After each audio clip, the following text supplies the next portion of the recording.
Regardez avec moi dans le psaume 23. Le psaume 23.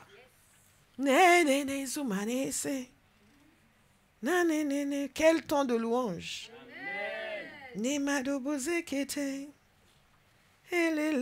Dieu nous bénit à Bahamas. Il nous donne au-delà de tout ce que nous pouvons soupçonner ou même imaginer. God is a good God. Sa présence est manifestée. Sa fidélité est manifestée. Le psaume 23 nous dit aussi, l'Éternel est mon berger. Je ne manquerai de rien. Il me fait reposer dans de verts pâturages. Il me dirige près des eaux paisibles. Il restaure mon âme. Il me conduit dans les sentiers de la justice à cause de son nom. Quand je marche dans la vallée de l'ombre de la mort, je ne crains aucun mal, car tu es avec moi. Ta houlette et ton bâton me rassurent. Tu dresses devant moi une table en face de mes adversaires. Tu oins d'huile ma tête et ma coupe déborde. Oui, le bonheur et la grâce m'accompagneront tous les jours de ma vie. Et j'habiterai dans la maison de l'Éternel jusqu'à la fin de mes jours. Alléluia. Je veux que vous compreniez que ce psaume n'est pas une prière. C'est une déclaration. C'est une déclaration prophétique. C'est une déclaration d'un état de fait. C'est une déclaration d'une réalité, d'un vécu et d'une espérance basée sur la relation du psalmiste avec Dieu. Et c'est ce que nous allons creuser dans les quelques semaines à venir. Parce qu'il est essentiel pour nous de comprendre non seulement qui nous sommes, mais qui il est. La relation que nous avons avec lui et ce que nous pouvons naturellement attendre de recevoir et de vivre à cause de cette relation. Alléluia. Gloire à Dieu. Quelqu'un va être établi dans l'assurance. Si ce quelqu'un c'est vous, vous allez dire en vrai Amen.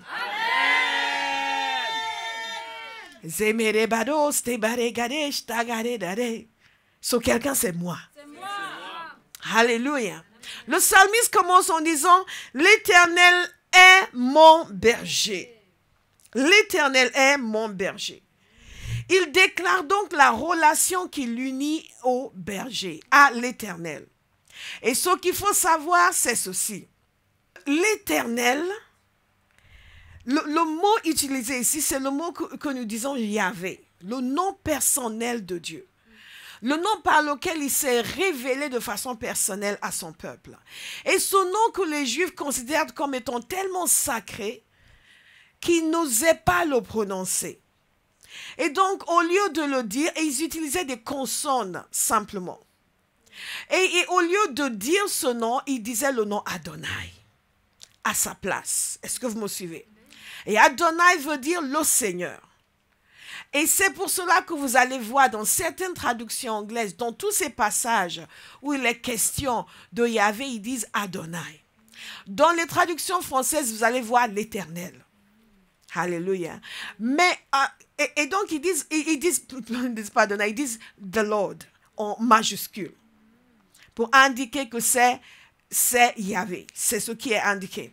Maintenant, il y a eu une translittération qui a été faite par des théologiens allemands qui ont donc dit qu'ils ont ajouté les consonnes et les voyelles et c'est de là que vient Jéhovah. Et nous disons Jéhovah. Mais ce n'est pas réellement le nom tel quel, c'est simplement une supposition de ce que ça devrait être. Et plus tard, d'autres théologiens sont venus pour dire non, en fait, non, ce n'est pas vraiment comme ça. Donc, ils ont reformulé et maintenant, les gens, vous entendez, les gens disent Yahvé. C'est le même nom. Est-ce que vous me suivez? C'est le même nom. Donc, que vous disiez Jéhovah, que vous disiez Yahvé, que vous disiez Adonai, ou l'Éternel, dans nos traductions françaises, nous parlons beaucoup de l'Éternel, parce que c'est une qualification de ce qu'il est. en réalité. Il se révèle comme Yahvé, il se révèle comme celui qui est éternel. C'est une de ses caractéristiques, comme celui qui est éternel, celui qui est tout puissant, celui qui est le créateur, celui qui n'a ni commencement ni fin, celui qui est l'alpha et l'oméga. Et donc, je vous encourage toujours à prendre du temps pour méditer sur Dieu, n'est-ce pas? Votre foi est aussi solide que votre révélation de Dieu. Et votre foi ne sera jamais plus solide que la révélation que vous avez de votre Dieu. Donc, ce que le psalmiste décrit ici, c'est la relation qu'il a avec son Dieu. Donc, il commence en disant, l'Éternel est mon berger. Donc l'Éternel, ce Dieu qui s'est révélé personnellement à son peuple, ce Dieu créateur, ce Dieu extraordinaire, ce Dieu qui est le Tout-Puissant, cet être qui est éternel, qui n'a ni commencement ni fin. Et on peut imaginer David, dans son métier de berger solitaire, il avait le temps pour réfléchir. Parfois, nous avons besoin de temps pour réfléchir. Il avait le temps pour méditer. Il avait le temps pour s'attarder sur la personne de Dieu. Nous avons besoin de temps. Nous avons besoin de temps. Nous avons besoin d'éteindre la télévision.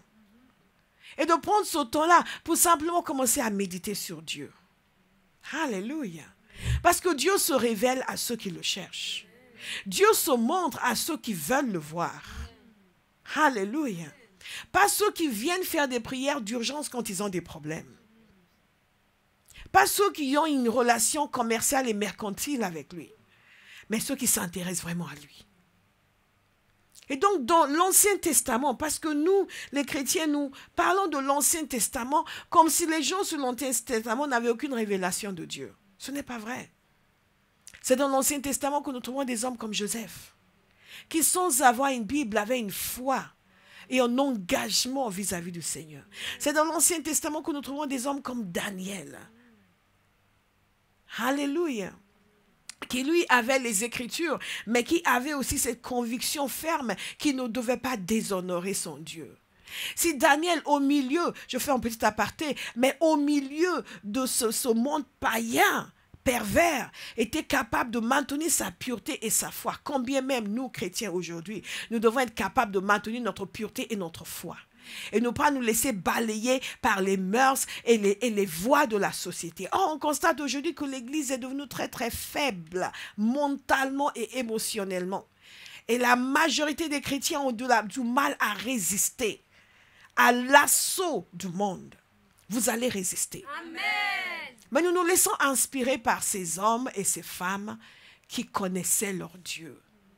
David déclare ici que ce Dieu créateur, ce Dieu puissant, ce Dieu merveilleux, ce Dieu qui n'a ni commencement ni fin, ce Dieu éternel. Non seulement il le connaissait, mais maintenant il décrit une relation avec lui. C'est quand même extraordinaire parce que je veux que vous ayez du respect pour des gens que souvent nous ne considérons pas. Quand vous pensez à tout ce que nous avons reçu en tant que chrétiens, nous avons reçu la révélation de la croix, nous avons reçu le Saint-Esprit. Et certains d'entre nous, nous doutons encore. Certains d'entre nous, nous prenons le large pendant des années pour enfin dire, ouais, peut-être que je devrais revenir au Seigneur. Certains d'entre nous, nous avons du mal à même articuler ce genre de relation vis-à-vis du Seigneur. Mais je crois que Dieu est en train de changer notre mentalité. Je crois que Dieu est en train d'élever ici un peuple qui est focalisé sur sa personne. Parce que c'est en nous concentrant sur sa personne que le reste nous vient. En nous concentrant sur sa personne que nous comprenons réellement qui nous sommes. Et David, remarquez que David lui-même est un berger. Même après être devenu roi, il gardait les souvenirs de ses jours de berger. Et c'est quand même extraordinaire parce que celui qui était berger, il pouvait maintenant dire que la relation que j'ai avec Dieu, c'est la relation que mes brebis avaient avec moi. Et que la relation que Dieu entretient avec moi, c'est la relation que j'entretenais avec mes brebis. Et ayant été berger, il pouvait vraiment définir Dieu comme son berger. Il a dit, l'Éternel est mon berger. Et parce qu'il utilise ce mot Yahvé, nous comprenons qu'il avait une compréhension de toute l'ampleur, de la grandeur et la splendeur de Dieu. Et maintenant, il dit que celui-là est mon berger. Et remarquez, il dit, il est mon berger, pas il était mon berger. Alléluia. Son témoignage de Dieu n'était pas dans le passé. Il était tantôt où je marchais avec le Seigneur. Il était tantôt où j'avais une relation avec le Seigneur. À un moment donné, je priais beaucoup. À un moment donné, j'avais beaucoup d'intimité avec le Seigneur. C'est l'Éternel est. Ce sera toujours cela pour vous. Votre relation avec Dieu sera toujours dans le temps présent. L'Éternel est. L'Éternel est. Vous n'allez jamais vous retrouver dans une situation où votre relation avec Dieu va devoir être définie au passé. Où votre zèle sera au passé. Où votre intimité sera au passé. Où votre proximité sera au passé. Alléluia. L'Éternel est. Il est. Il est parce qu'il est. Il existe. Il est réel. Il est. Il est mon berger d'abord parce qu'il est. Parce qu'il est, il existe. Il existe. Je disais que quelqu'un m'avait dit une fois, quand je parlais de mon blog, il disait, ah, le blog, c'est sur quoi? Je dis, c'est sur Dieu. Ah, pour s'interroger de l'existence de Dieu. Je dis, absolument pas. Absolument pas. Je suis déjà convaincue de l'existence de Dieu. C'est pour parler de Dieu. Pour moi, l'Éternel est. Est-ce qu'il est pour vous? L'Éternel est. Nous ne sommes pas en train de nous poser des questions sur la réalité ou non de Dieu. L'Éternel est. L'Éternel est. Et mais non seulement l'Éternel existe, mais l'Éternel est pour moi quelqu'un. Il est pour moi quelque chose. Je ne suis ni abandonné ni oublié. Alléluia. Et j'ai une relation en continu avec lui. Je veux que vous compreniez que toutes ces choses passaient par la tête de Psalmiste quand il a écrit « L'Éternel est mon berger ». Nous pouvons par habitude lire et simplement nous arrêter à l'Éternel mon berger, je ne manquerai de rien, ne me faire reposer de mes pâturages. Amen, gloire à Dieu. Mais c'est un peu comme hier lorsque nous étions en train de prier, nous étions en train de chanter. À un moment donné, ce chant m'est venu en pidgin. This kind God, oh, I never seen typo.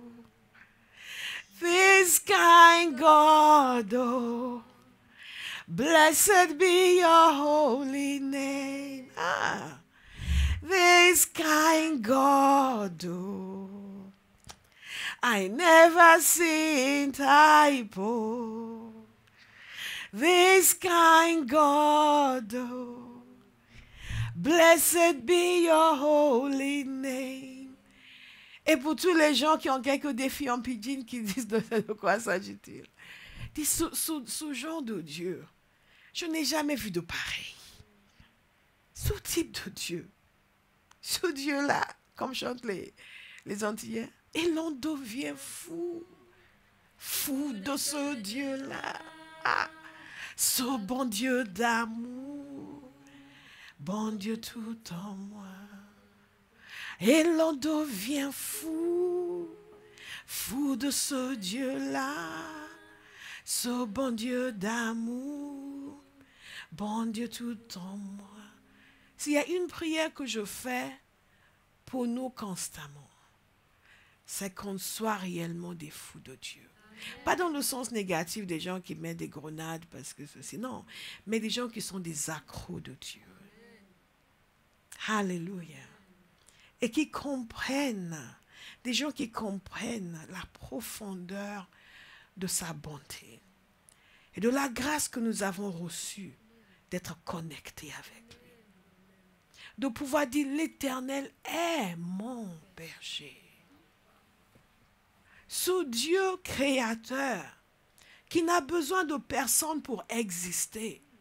Ce Dieu puissant qui est totalement indépendant de sa création. Ce Dieu extraordinaire qui est indescriptible et dont la bonté surpasse l'imagination et la connaissance humaine, choisit d'entretenir une relation avec moi. Que quelqu'un reçoive la révélation ce matin. Mes amis, c'est l'Éternel. Et c'est extraordinaire parce qu'il n'a pas juste dit, bon, le Seigneur, bon Dieu, comme ça, mais l'Éternel. Ce qui veut dire qu'il avait compris, il y avait toute la profondeur de cette grandeur de Dieu. Et ce Dieu est mon berger. Je vous encourage à prendre le temps de méditer sur la personne de Christ. Et vous dire, lui, il a choisi d'avoir une relation avec moi.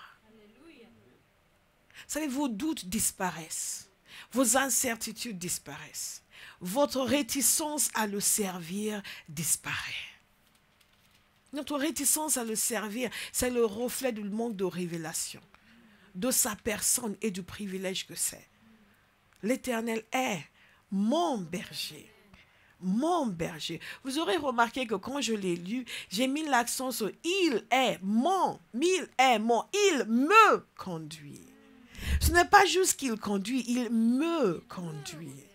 C'est très personnel tout ça. Que quelqu'un reçoive cette révélation de manière personnelle. Personnelle. Pour changer votre vision de Dieu et votre vision de votre relation avec lui. Une assurance va gagner le cœur de quelqu'un. Une certitude va gagner le cœur de quelqu'un. Alléluia. Et la confiance et la foi qui vient de cette conviction, de la relation que j'ai avec lui et des conséquences naturelles de cette relation. Vous savez, par exemple, si je vous dis que quelqu'un est mon frère. Je vous donne l'exemple du petit ici présent.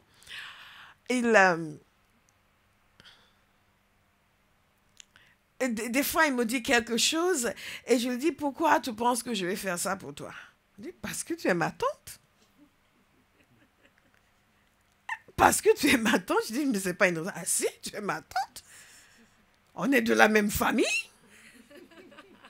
Donc, de par notre relation, il y a des conséquences naturelles. Est-ce que vous me suivez? Des conséquences naturelles. Cela a des conséquences qui ne demandent même pas la prière, qui ne demandent même pas que je m'inquiète. C'est que du fait que je suis dans cette relation avec lui, je m'attends naturellement à certaines choses. Naturellement. Naturellement. Naturellement. Et naturellement, il s'attend à certaines choses. Parce que tu es ma tante.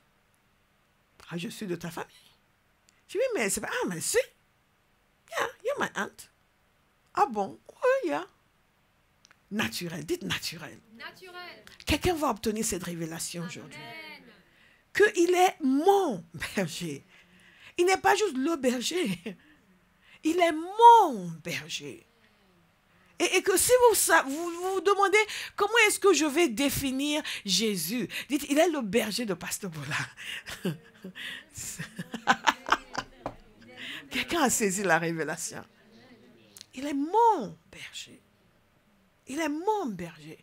Il n'est pas juste, le Seigneur est le berger, il est le bon berger, certes, mais il est le mien. Alléluia. Il n'est pas juste celui de l'église, ni de la sœur Béa. Il est le mien. C'est personnel. C'est personnel. C'est personnel. L'Éternel est mon berger. Et chaque être humain doit connaître Dieu pour lui-même. Être conscient de cette dimension personnelle, de son interaction avec Dieu. Et il y a beaucoup de choses qui découlent de ces simples déclarations. S'il est mon berger et qu'il y a une relation qui est personnelle, il y a aussi une communion qui est personnelle, qui n'est pas que collective. Cela veut dire aussi que ma prière ne peut pas être que collective. Elle doit être aussi personnelle. Il doit y avoir un temps d'intimité, seul à seul avec lui. Parce que ma relation avec lui n'est pas que collective. Elle est aussi personnelle. Alléluia. Il est mon berger. Dites-le, savourez-le. Il est mon berger. Il est mon berger. Il est mon berger, il est mon berger, il est mon berger, il est mon berger, il est mon berger. Et dès lors, il ne m'a pas démenti. Et il n'a pas mis en footnote, il n'a pas mis une note de bas de page dans cette partie pour dire, à l'exception de Bola, je considère qu'il est mon berger. Et que donc, je peux me réjouir de ce qu'il fait. Et je peux considérer que de la même façon que nos petits pensent avoir droit à certaines choses parce qu'il est mon neveu et que je suis sa tante, je peux considérer que j'ai droit à certaines choses parce que je suis sa brebis. Amen. Pas que j'ai droit et que je peux lui exiger, mais je peux naturellement m'attendre à ce que ça vienne de lui sans difficulté parce que je suis sa brebis. Et vous savez, c'est quand même extraordinaire, cette histoire de brebis, parce que c'est merveilleux que nous ayons été décrits comme des brebis. N'est-ce pas? Et nous devons vivre comme des brebis. Et quelqu'un sera délivré ce matin et va commencer à fonctionner comme une brebis. Je me souviens encore quand Nelson était petit et il disait, pasteur, je disais brebis. Je ne suis pas une brebis. Il pensait que je l'appelle animal. Je ne suis pas une brebis. Toi, une brebis? Je ne suis pas une brebis. Est-ce qu'il y a quelqu'un ici qui n'est pas une brebis? Nous sommes les brebis du Seigneur. Alléluia. Nous sommes les brebis du Seigneur. Gloire à Dieu. Ce qui veut dire qu'il est mon berger. Et comme je disais au début, nous sommes en train de méditer ensemble. Est-ce que vous êtes d'accord? Comme je disais au début, David était berger. Et c'est intéressant parce que David n'a pas choisi de dire dans ce passage, il est mon constructeur. N'est-ce pas? Il n'a pas choisi de dire dans ce passage, oh, il est mon architecte. Et il est notre architecte. Mais il a pris ce terme de berger. Et il y a une raison pour cela. Et dans le reste du psaume, nous allons voir comment c'est décliné. En réalité, le reste du psaume est une explication des 2 premiers versets. Et on va voir cela plus tard. Et je crois que toutes ces dimensions vont devenir réalité dans nos vies. Amen. Alléluia. Amen. Et donc, David, en tant que berger, qui a passé sa vie, rappelez-vous, quand Samuel est venu le oindre comme roi, il n'était même pas là avec les autres. Vous commencez à avoir une idée du fonctionnement d'un berger. Il était seul avec les brebis. Il ne pouvait pas être un berger et être à la maison pendant que ses brebis étaient en train d'errer. Le berger est proche des brebis. Le berger reste avec les brebis. Le berger vit avec les brebis. Ce n'est pas le genre de choses où vous créez votre entreprise de vente de cacahuètes, vous fermez la nuit, vous rentrez à la maison, vous ne vivez pas avec vos cacahuètes. Donc, mais le berger vit avec ses brebis. Et quand vous regardez dans la Bible, vous allez voir des références à des bergers, des brebis, des agneaux, presque 700 fois dans la Bible. C'est partout dans la Bible. Partout. Les brebis, les bergers, les images de bergers sont partout. Partout. David, donc, quand Samuel est venu le oindre, n'était pas à la maison. Il était ailleurs. Il était avec ses brebis. Et il devait passer beaucoup de temps avec ses brebis au point où on ne pensait même pas à lui. Quand on réunissait les gens, on ne pensait pas à lui. Ce n'était certainement pas la personne qui venait à la maison tous les week-ends. Alléluia. Pas du tout la personne qui venait à la maison tous les week-ends. C'était la personne qui consacrait sa vie au bien-être de ses brebis. Donc quand David dit « l'Éternel est mon berger », il est en train de dire « il est engagé dans mon bien-être ». Vous me suivez? Parce qu'un berger, c'est celui qui guide, c'est celui qui protège, c'est celui qui veille, c'est celui qui donne à manger. C'est celui qui va être là pour éloigner le danger. Et c'est celui qui va rechercher la brebis qui est perdue.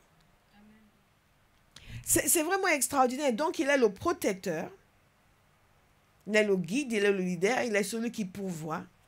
Et une des choses que l'on remarque au sujet des bergers, c'est que les bergers sont des gens qui sont peu égoïstes. Qui sont peu égoïstes. Parce qu'ils consacrent leur temps et leur vie à leurs brebis. Ils le font parce que les brebis ne peuvent pas fonctionner sinon. Et quand nous regardons Hébreux 13, verset 20 par exemple, il dit ceci: le Dieu de la paix a ramené d'entre les morts notre Seigneur Jésus, devenu le grand berger des brebis, grâce au sang d'une alliance éternelle. Est-ce que vous comprenez ce que ce passage est en train de nous dire? Que à cause de son sang qui a été versé pour nous, il est devenu le grand berger des brebis. Ça, c'est le berger qui a donné sa vie pour ses brebis. Ça, c'est la démonstration même de l'attention, de l'amour, de la protection, du don de soi, de l'abnégation du berger vis-à-vis de ses brebis. Donc, quand David dit « l'Éternel est mon berger », c'est l'homme qui savait combien de nuits il a passé à veiller sur ses brebis. C'est l'homme qui savait le soin qu'il a pris de ses brebis. C'est l'homme qui savait à quel point il leur donnait à manger systématiquement. C'est l'homme qui lui-même s'est tenu devant le roi Saül pour dire « Non, mais quand le lion venait, quand l'ours venait, je me levais et je les chassais et je les combattais et je protégeais mes brebis. » Pour dire « Je peux combattre ce géant. » Il dit « Ce que je fais à l'ours et au lion, je vais le faire à ce géant. » Donc, qu'est-ce qu'il est en train de dire? Il a dit « Non, moi j'ai protégé, j'ai combattu, j'ai lutté pour mes brebis et je les ai protégés. Donc, je suis armé, je suis préparé pour lutter contre Goliath. » Et quand il dit que l'Éternel est mon berger, qu'est-ce qu'il est en train de dire? Il est celui qui lutte pour moi. Amen. Il est celui qui combat pour moi. Amen. Il est celui qui me protège. Il est celui qui m'éloigne le danger. Nous sommes en train de voir le berger de façon générale. Après, nous allons regarder les autres versets.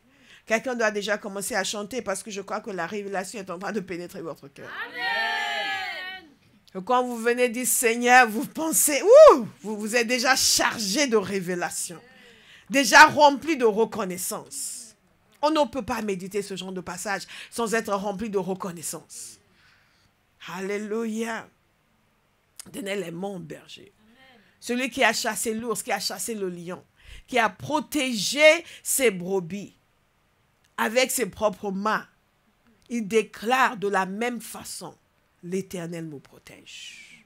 L'Éternel veille sur moi. Vous savez, si moi je venais vous dire, oui, j'ai écrit un poème, l'Éternel est mon berger, que le psaume 23 n'existait pas. Et que moi je dis, tiens, j'ai écrit un truc, l'Éternel est mon berger, vous êtes en droit de vous douter de ma révélation.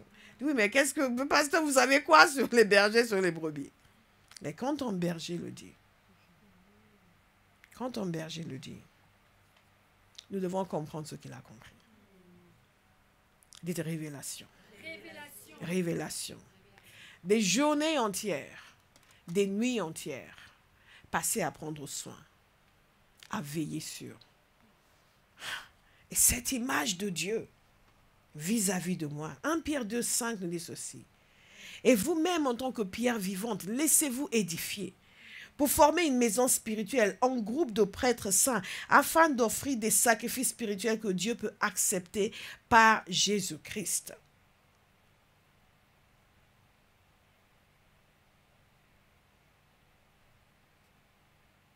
Ah.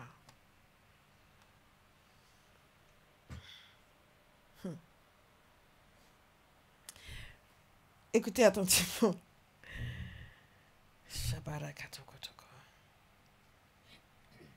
Nous sommes édifiés pour former une maison spirituelle. Nous sommes édifiés pour former une maison spirituelle. Nous sommes un groupe de prêtres saints. Et nous sommes là pour offrir des sacrifices spirituels que Dieu peut accepter par Jésus-Christ. Dans l'Ancien Testament, il dit « L'Éternel est mon berger ». Dans le Nouveau Testament, Jésus dit, la parole de Dieu nous dit qu'il est devenu le grand berger des brebis grâce au sang de l'alliance. Dans ce passage de 1 Pierre, il nous dit ceci, que nous offrons des sacrifices spirituels grâce à Jésus-Christ. Est-ce que vous me suivez? le berger de l'Ancien Testament, le berger du Nouveau Testament. Et nous qui sommes devenus ces brebis, maintenant nous sommes édifiés pour former une maison sainte, nous pouvons offrir des sacrifices spirituels. David dans l'Ancien Testament, il présentait ses psaumes au Seigneur. Nous dans le Nouveau Testament, nous présentons nos louanges au Seigneur. Et tout cela pourquoi? À cause de cette relation avec notre berger. Alléluia. Cette relation avec notre berger. L'Éternel est mon berger. Ah, Jesus. Je vais vous lire un autre passage.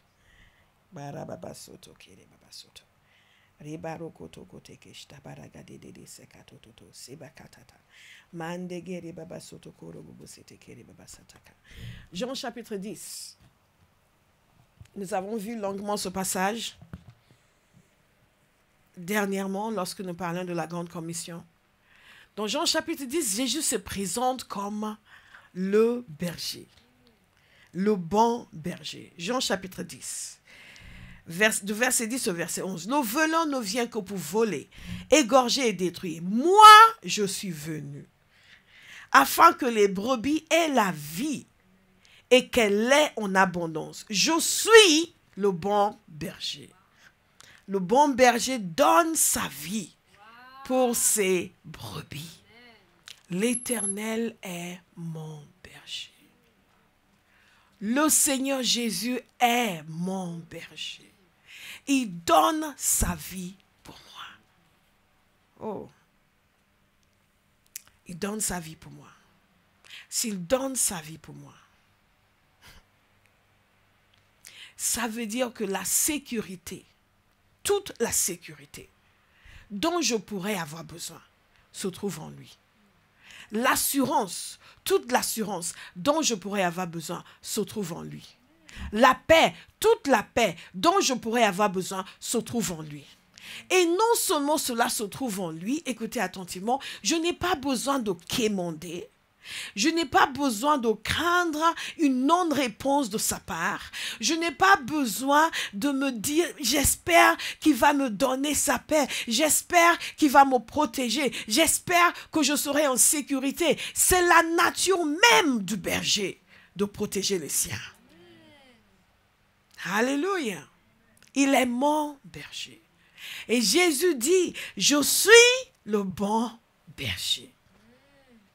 Et il nous permet de comprendre ce qu'est le bon berger. C'est pas simplement celui qui veille, ils sont là, et toi manger, tu n'as pas mangé, mange quand même, non. C'est celui qui est pleinement engagé vis-à-vis de ses brebis. Un berger est totalement engagé. On ne peut pas dire, oui, mais ça c'est dans l'Ancien Testament et c'est juste une image, c'est vrai. Regarde par exemple aujourd'hui, c'est plus du tout la même chose. On a des systèmes modernes, donc ça ne veut plus rien dire. Non, ça veut tout dire. Ça veut tout dire. Quand David puise dans son expérience de berger, il veut décrire Dieu. Il veut décrire sa relation avec lui. Il veut décrire la bonté de Dieu à son égard. Il dit, mais comment est-ce que je vais le dire? Comment est-ce que je vais l'expliquer? Comment est-ce que je vais faire en sorte que les gens puissent saisir comment Dieu est avec moi? Comment est-ce que moi-même je vais le présenter au Seigneur pour qu'il voit que, non, j'ai compris sa bonté envers moi. Dis, voilà, j'ai trouvé. J'ai trouvé. Parce que de la même façon que je me suis donné, je me suis sacrifié pour mes brebis. Je n'ai pas vécu une vie normale avec ma famille, dans ma famille, avec mes frères. J'ai été éloigné de ma famille. J'ai été seul, solitaire pour m'occuper de ces brebis. J'ai tout donné. Je les ai protégés, parfois au risque de ma vie. C'est exactement ça, Dieu, pour moi. Donc, c'est ce que je vais mettre. L'Éternel est mon berger. Parce que ça me parle. Je prie que ça nous parle ce matin. Et dans le Nouveau Testament, Jésus renforce cette image. Il renforce cette image. Il dit maintenant, moi Jésus, moi, je suis le bon berger. Et pas seulement je suis le bon berger, mais je donne ma vie pour que vous ayez la vie. Je donne ma vie pour que vous ayez la vie, un engagement total, sans appel. nous doutons tellement de la fidélité de Dieu. Nous doutons tellement. Est-ce que le Seigneur sera là pour moi? Et quand les choses ne vont pas mal, nous commençons déjà à l'incriminer lui. C'est la personne qu'il ne faut absolument pas remettre en question. Parce que son engagement vis-à-vis de nous ne change pas. Cherchez le problème ailleurs. Alléluia. Cherchez le problème ailleurs. Il est mon berger. Il est mon berger. Il est mon berger. Il est mon berger. Il a donné sa vie pour que j'aie la vie. Il est mon berger. Il explique ici, je ne suis pas celui qui vole. Beaucoup de chrétiens pensent que Dieu leur vole. Je ne suis pas celui qui égorge. Je ne suis pas celui qui détruit. Je suis celui qui donne ma vie. Je prie que quelqu'un reçoive la révélation ce matin. Il est celui qui donne sa vie. Ésaïe 40, verset 11 nous dit ceci. Pareil à un berger, il s'occupera de son troupeau.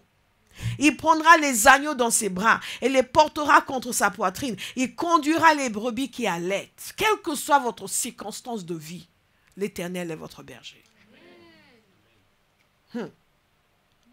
Quels que soient les soins dont vous avez besoin, l'Éternel est votre berger. Quels que soient les défis auxquels vous êtes confrontés, quelqu'un a besoin d'être nourri, l'Éternel est mon berger. Quelqu'un a besoin d'être vêtu, l'Éternel est mon berger. Quelqu'un a besoin de direction, l'Éternel est mon berger. Alléluia. Mon berger. Mon berger. Mon berger. Il y a des gens qui se comportent comme si l'Éternel était le berger du serviteur de Dieu. Ah, oh, serviteur de Dieu, parle à ton Dieu et il est ton ennemi? Non, il est mon berger. Il prendra les agneaux dans ses bras, il les portera contre sa poitrine et conduira les brebis qui allaitent. Ézéchiel 34, 31. Vous, mes brebis, brebis dont je suis le berger. Écoutez attentivement. Vous êtes des hommes et moi je suis votre Dieu, déclare le Seigneur l'Éternel. Vous êtes des hommes et moi je suis votre Dieu. Moi je suis votre Dieu.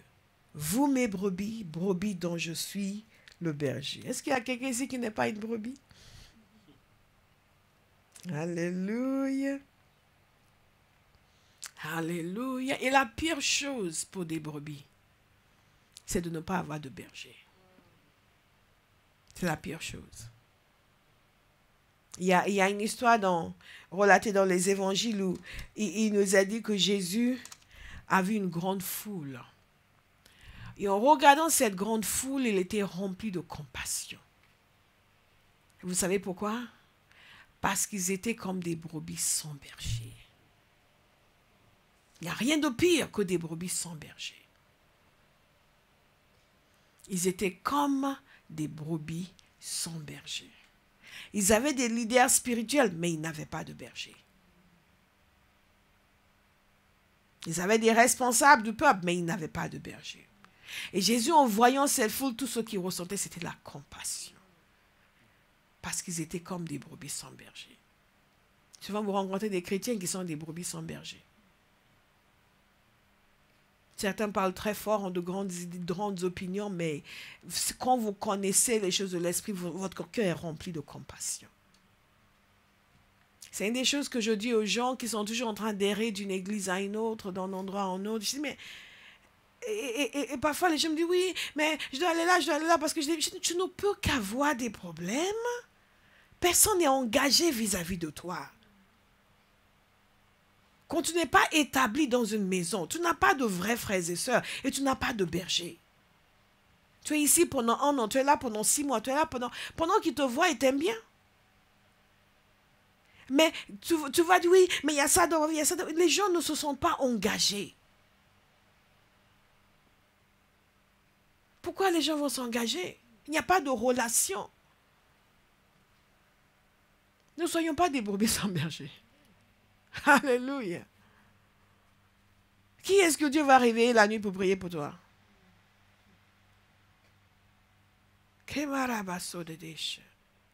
Il était ému de compassion. Ils étaient errants. Pourquoi c'est si terrible d'être une brebis sans berger? C'est vraiment intéressant de voir les termes utilisés dans ce passage. Il y a des termes comme cela dans la parole de Dieu qui nous amènent à réfléchir. C'est comme quand la parole de Dieu dit que nous sommes l'édifice de Christ. Vous comprenez? Nous sommes l'édifice et nous sommes en train d'être construits pour former une maison sainte. Il y a des expressions comme cela. Nous sommes des soldats de Christ. N'est-ce pas? Méditez sur cela. Ça vous donne une idée de ce que vous êtes. Ce que vous êtes n'est pas toujours ce que vous pensez. Alléluia. God is good. Mais ici, l'image qui nous est donnée, c'est des brebis. Nous sommes des brebis. Et quand vous commencez à méditer et regarder pourquoi David dit cela, vous savez, les brebis, c'est intéressant, mais ne sont pas du tout autonomes. Est-ce que vous me suivez? Vous avez par exemple les chats. Il n'a pas dit que nous sommes les chats du Seigneur. Vous me suivez? Parce que les chats, ils sont très autonomes. Ils vivent leur vie. Vous les nourrissez, vous vous en occupez, et puis il n'y a pas d'attache. Hein. Bon, certains sont attachés un peu, le jour ils vont s'en aller, c'est comme ça. Mais les brebis, c'est autre chose. Les brebis sont très dépendantes du berger. Et c'est la raison pour laquelle les bergers restaient, dans ces livres bibliques, vous allez constater, les bergers restaient avec les brebis tout le temps parce que les brebis étaient totalement dépendantes. C'est une image qui nous est donnée de la relation que nous avons avec Dieu. Totalement dépendante. Et pouvaient facilement se perdre. Facilement se perdre. Vous savez, il y a des animaux, ils se perdent, ils vont retrouver le chemin pour rentrer chez eux. Mais les brebis, non. C'est fini. Allez les chercher. Le berger doit aller les chercher. C'est pour cela que Jésus a raconté cette histoire de berger qui a 100 brebis et une se perd. Il n'a pas dit, bon, il va attendre tranquillement que la brebis retrouve le chemin de la maison. Non. Il laisse les 99 et il part à la recherche de la brebis. Ça, c'est un bon berger. Ça, c'est Dieu. Part à la recherche de la brebis. Et quand il la retrouve, il est rempli de joie. Alléluia. Parce qu'une brebis ne va pas retrouver le chemin tout seul. Waouh. Waouh.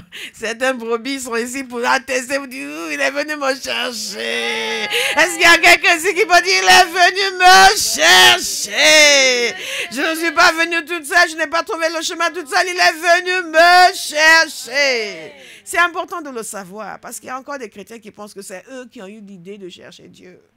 Et que je ne sais pas pourquoi ces gens, ils ne cherchent pas Dieu. Moi, de mon temps, j'ai toujours aimé le Seigneur. Vous les regardez et dites, est-ce que tu es même converti? Parce que quand on est converti, on est conscient du fait que, non, c'est lui qui est venu nous chercher. C'est lui qui est venu nous chercher. Et la brebis peut facilement se perdre.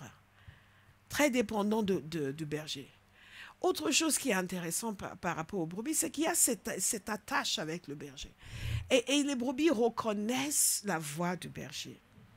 Et j'ai lu quelque part, si je trouve la référence, je vous donnerai, qu'il y a un homme qui était berger et il a fait une expérience, son ami a fait une expérience avec lui et a pris ses vêtements. S'est habillé exactement comme lui. Parce que vous savez, on dit aussi que les brebis ne voient pas très bien. Donc, il a pris les vêtements de berger. C'est exactement comme lui. Et il a commencé à appeler les brebis. Et elles n'ont pas répondu. Elles n'ont pas répondu. Elles n'ont absolument pas répondu. Et quand l'autre les a appelées, tout de suite, elles ont répondu. Donc, quand Jésus dit, mes brebis connaissent ma voix. Alléluia. Mes brebis connaissent ma voix. Et tout de suite, dès que lui les a appelées, elles ont répondu. Elles ont répondu. Il y a un lien très fort entre les brebis et le berger. Un lien très fort. Une grande dépendance des brebis vis-à-vis du berger. Elles peuvent se perdre facilement et elles sont facilement désorientées. Donc, elles ont besoin d'être guidées. Alléluia. Dites, guide-moi, Seigneur. Guide-moi, Seigneur. Guide-moi, Seigneur. Elles ont besoin d'être guidées. Et c'est important pour nous de saisir que c'est de nous qui parle, en fait, quand il parle des brebis. Et donc, si on ne reste pas près du berger, on peut facilement se perdre. On peut facilement passer à autre chose et penser qu'on est encore là, totalement perdu. Guide-moi, Seigneur. Guide-moi, Seigneur. Qu'est-ce qui caractérise encore les brebis? Les brebis sont très intéressantes. Aucun sens de direction. Autre chose, c'est que les brebis ne peuvent pas vraiment se défendre. Elles ont une capacité d'autodéfense assez limitée. Et c'est pour cela qu'elles ont besoin d'être... Que David, par exemple, il veillait sur ses brebis. Dès qu'il y avait un intrus, il réagissait. Il ne disait pas, oui, mais vous êtes nombreux, vous pouvez tous ensemble contre ce lion, vous allez le vaincre, ne soyez pas peureux. Il se levait tout de suite pour les défendre, parce qu'il savait qu'il ne pouvait pas se défendre. Autre chose que l'on dit sur les brebis, c'est que les brebis ne se remettent pas facilement d'une maladie si elles ne sont pas soignées, bien soignées et soignées individuellement. Tout cela pour dire à quel point elles sont dépendantes de leur berger. Je veux que quelqu'un comprenne aujourd'hui que vous n'êtes pas indépendant de Dieu. Vous n'êtes pas autonome. Nous sommes totalement dépendants du Seigneur. Pour aller dans la bonne direction dans la vie, nous devons être attentifs à la voix de Dieu.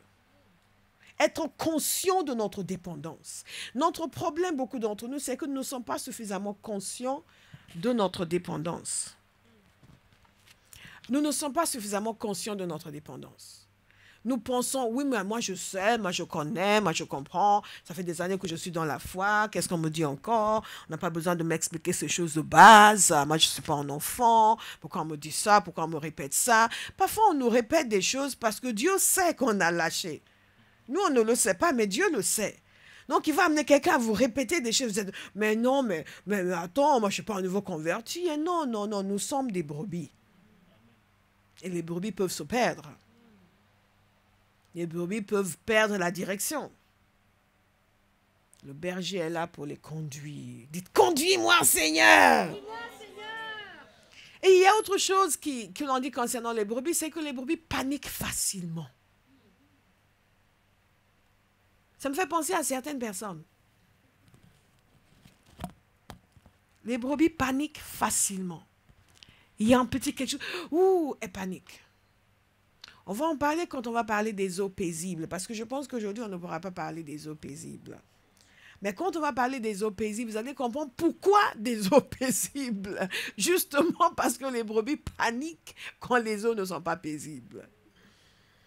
Autre chose qui est importante au sujet des brebis, c'est qu'elles ont besoin d'affection. Elles ont besoin d'affection. Il y a des animaux, vous avez l'impression qu'ils n'ont pas besoin d'affection. Je ne suis pas une grande spécialiste des animaux. Donc, quelqu'un m'écrit, pasteur, voilà, les animaux ont tous besoin d'affection. Les brebis ont besoin d'affection. Alléluia. Il y a quelqu'un qui a hurlé contre nous sur YouTube. Et j'ai dit hurler parce que la personne a écrit en majuscule. Est-ce que vous savez que quand vous écrivez en majuscule sur les réseaux sociaux, vous êtes en train de crier? C'est l'équivalent du cri. La personne a crié sur notre chaîne anglaise pour protester le fait qu'une femme est en train de prêcher. J'ai trouvé ça très intéressant parce qu'on ne l'a pas invité. On ne l'a pas invité à écouter la prédication et on ne s'est pas imposé à lui. Alléluia. Mais il a cru nécessaire d'aller hurler sur notre chaîne YouTube. Les gens qui n'ont rien à faire. God bless them. Non. C'est qu'elle est babasée. Alléluia. Besoin d'affection. Besoin d'affection. Mais quand les brebis sont en bonne santé, ça se voit. Quand les brebis sont en bonne santé, elles sont assez sociables entre elles. C'est pour ça qu'elles sont ensemble, vous voyez. Il y a une interaction, une communion fraternelle qui est très intense. Quand vous voyez des brebis qui sont en bonne santé, là, il y a une intensité dans les relations. Et ça me fait penser à l'Église. Alléluia. À l'Église, quand les chrétiens sont en bonne santé, la communion fraternelle est très intense. L'amour est très développé. Mais quand il y en a un qui a la dépression et l'autre qui a des démons et l'autre qui a des problèmes d'argent ne veut pas les remettre au Seigneur, la communion fraternelle est affectée. Il n'y a pas cette sociabilité. Et là, on est en train de, oui, levez les mains. Et quoi encore? Je n'ai pas encore payé mon loyer, je vais lever les mains. Où est Dieu? Où est Dieu quand je vais payer mon loyer? Non, une brebis qui n'est pas en bonne santé. À côté, il y a une autre brebis qui a quelques problèmes de dépression. Tu dis, oh, je ne sais même pas à quoi ça sert, à quoi ça sert, à quoi ça sert. Et de l'autre côté, il y a une brebis qui a des problèmes d'arrogance et d'orgueil. Je ne comprends même pas pourquoi on demande aux enfants de chanter. Moi, je suis là, on ne m'a pas demandé. De toute façon, si on n'aime que des petites voix, mais moi, ma voix est faite pour les grands estrades. Donc, une brebis qui n'est pas en bonne santé. Donc, il y a beaucoup de brebis qui ne sont pas en bonne santé. Mais quand les brebis sont en bonne santé, ça se voit. Les brebis sont joyeuses. Vous voyez, c'est agréable d'être avec des brebis en bonne santé. Alléluia.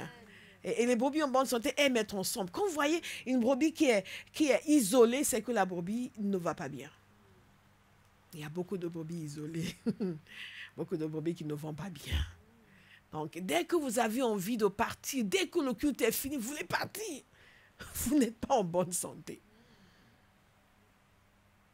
Vous n'avez envie de parler avec personne. Non, cette semaine, je ne veux voir personne. Vous n'êtes pas en bonne santé.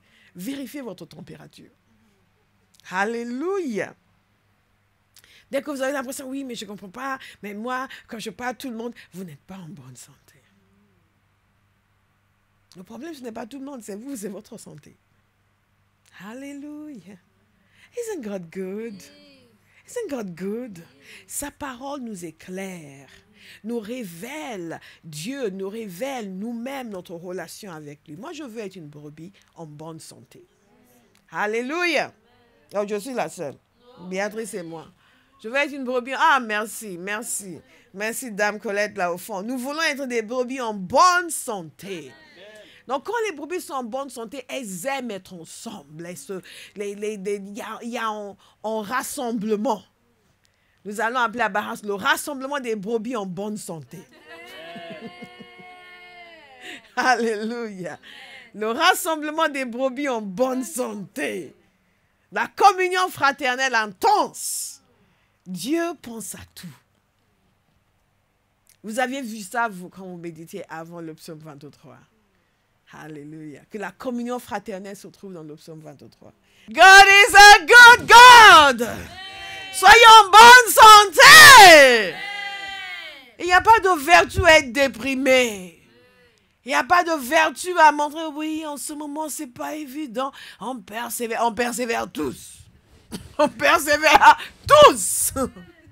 Tous. Nous vivons dans un monde déchu où il faut persévérer, mais dans la joie, dans la foi, en bonne santé. Alléluia. Il y a des gens qui sont persuadés qu'ils sont les seuls à avoir des problèmes dans l'église. Ils regardent les autres comme ça. Oui, mais eux, tout va bien pour eux. Oui, mais eux, ils ne savent pas ce que c'est. Mais on ne sait pas ce que c'est. Heureusement qu'on ne sait pas. Mais tu ne sais pas ce que c'est pour quelqu'un d'autre. Tu ne sais pas ce que c'est pour quelqu'un d'autre. Et en général, ce ne sont pas ceux qui se plaignent le plus qui ont le plus de problèmes.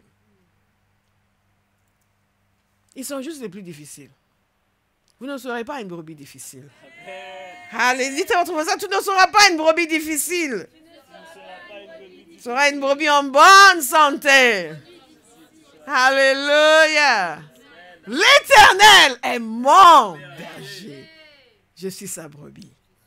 Et qu'est-ce qu'on dit aussi sur les brebis en bonne santé? Alors, quand je dis qu'est-ce qu'on dit, c'est une façon de parler, c'est un vrai travail de recherche. Ce n'est pas, oui, bah tiens, qu'est-ce qu'on raconte? Oui, apparemment, on raconte que non, non, non. Les brebis qui sont en bonne santé sont obéissantes.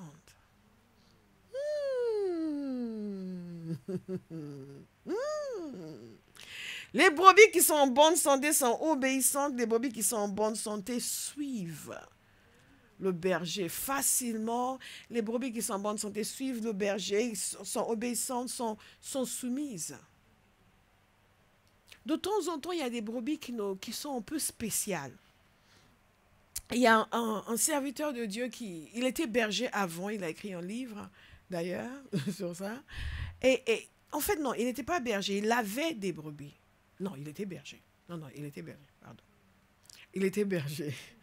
Et c'était assez curieux parce que il disait que les brebis, de façon naturelle, étaient soumises, suivaient, obéissaient. Mais de temps en temps, il y avait quelques individus assez particuliers.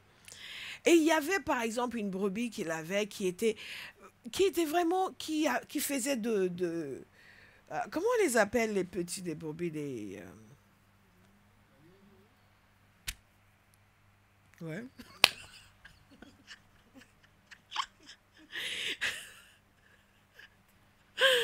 Et donc, qui contribuait vraiment à l'expansion du troupeau, n'est-ce pas?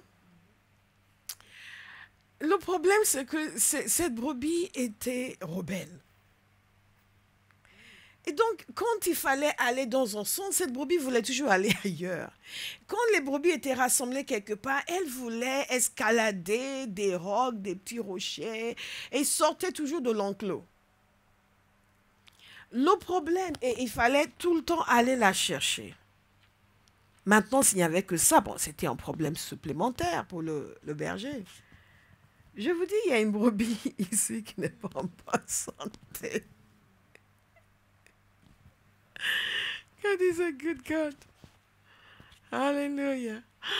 Oh, wow, thank you, Jesus. Et donc, cette brebis sortait tout le temps de l'enclos. Il fallait à chaque fois aller la chercher. Elle se mettait en plus en danger dans les endroits par lesquels elle passait. Mais le pire, et qu'est-ce que c'est tellement parlant pour l'Église? Le pire, c'est que ces petits commençaient à faire comme elle. Vous me suivez? Ces petits ont commencé aussi à sortir de l'enclos, à se disperser, à se mettre en danger et à créer du désordre parmi les brebis. Mais pire encore, c'est que d'autres brebis ont commencé à faire comme elle. Donc, tout d'un coup,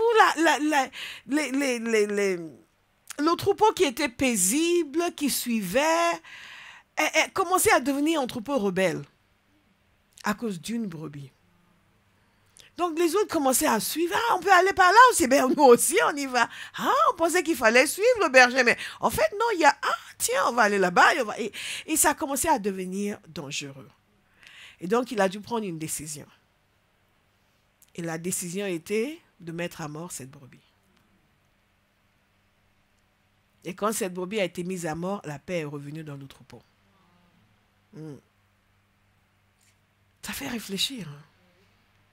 Ça fait réfléchir. Ça fait réfléchir. À la nécessité pour nous, en tant que brebis, de faire très attention. Qui nous suivons? Suivre le berger. Et aussi au fait que un individu au sein d'un troupeau peut causer beaucoup de problèmes. Et quand vous enlevez cet individu, la paix revient. Cet individu, ce ne sera jamais vous. Amen. Au nom de Jésus. Amen. Ce ne sera jamais vous. Amen. Au nom de Jésus. Amen. Donc, quand nous comprenons que l'Éternel est notre berger, nous sommes son peuple, le troupeau de son pâturage. Nous comprenons que cette relation spéciale que nous avons avec lui nous donne une garantie et une assurance. Cette relation de brebis et de berger nous donne l'assurance qu'il y a des conséquences naturelles qui vont se manifester dans notre vie. Dans les semaines à venir, nous allons les développer. Et quelqu'un va passer à une autre dimension dans sa relation avec Dieu. Amen. Et dans la manière dont il conçoit Dieu et lui-même. Amen. Il y a des choses qui vont devenir naturelles pour Amen. Vous. Non pas des réclamations ni des exigences vis-à-vis de Dieu, mais simplement naturelles. Amen. Une compréhension de ce qui découle naturellement de cette relation de berger à brebis. Amen. Alléluia. Amen. Vous ne serez plus angoissé. Est-ce que le Seigneur va? Mais si le Seigneur, je ne sais pas. Et vous cherchez combien de gens qui peuvent supplier Dieu pour vous. Parce que vous n'avez pas l'assurance qu'il est votre berger. L'Éternel est mon berger. Il est mon berger. Dieu s'est positionné comme le bienfaiteur de l'humanité. Et à cause de ce positionnement, certains défis sont éliminés. Et il y a des conséquences naturelles et logiques à chaque relation. Je peux m'attendre à certaines choses parce que tu es ma tante. Alléluia. Gloire à Dieu. Et le corollaire, c'est, va faire la vaisselle. Parce que tu es mon neveu.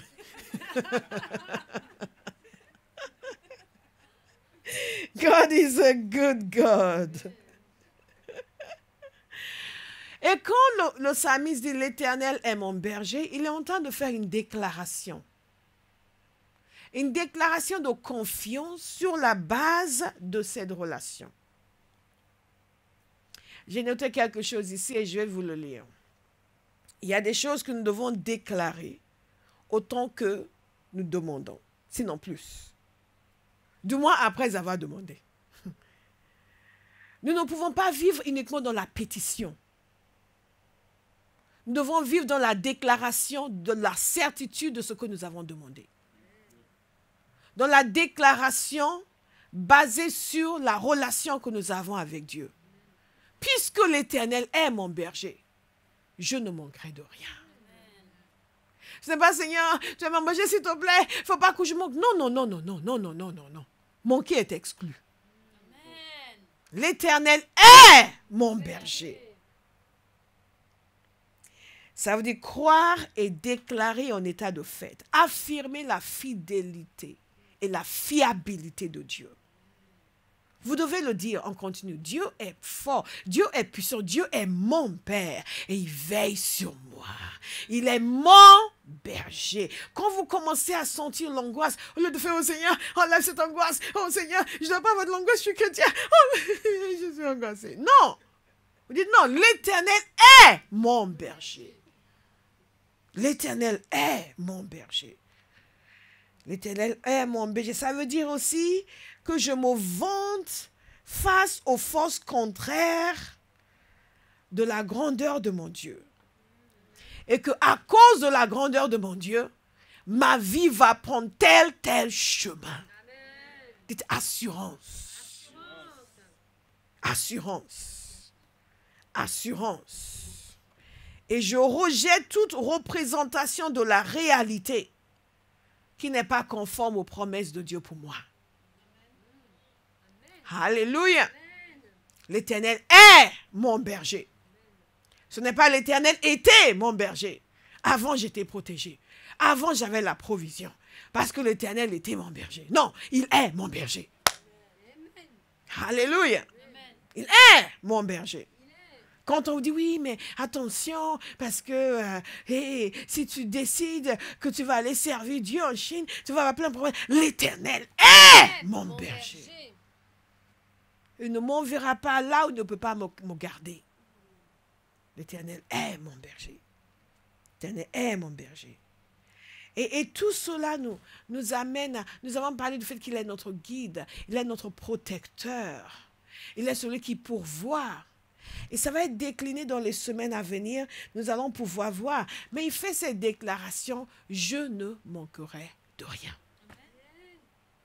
Je veux vous inviter à méditer sur cela. L'Éternel est mon berger. Je ne manquerai de rien.